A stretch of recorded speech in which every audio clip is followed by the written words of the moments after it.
Si Kai Sotto, ang Filipino young big man, ay na-injury dahil sa lumbar disc hernia.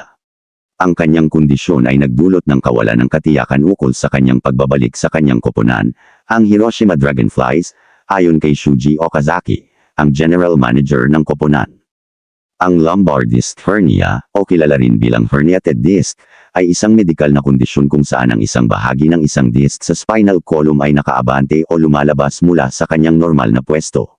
Karaniwang nangyayari ito sa bahagi ng likod ng spinal column na tinatawag na lumbar region. Ito ay maaaring sanhi ng pressure sa spinal nerves, na maaaring magdulot ng kirot sa likod, pamamaga, o pagkawala ng konsentrasyon sa mga bahagi ng katawan na ini-innerve ng mga apektadong nerves. Sa kasalukuyan, wala pang tiyak na petsa kung kailan siya makakabalik sa laro dahil sa iba't ibang hadlang na kanyang kinakaharap dahil sa kanyang injury. Hindi pa rin tiyak kung anong mga hakbang ang kanilang gagawin upang makabawi sa pagkawala ni Kai Sotto sa lineup. Ang injury ni Sotto ay hindi lamang nagdulot ng pag-aalala sa kanyang koponan kundi maaaring magdulot din ng malalim na epekto sa kanyang pangarap na makapasok sa NBA. Sa pagkakaroon ng lumbar disc hernia, kinakailangan ng maingat na rehabilitasyon at pagsusumikap upang bumalik sa magandang kalagayan.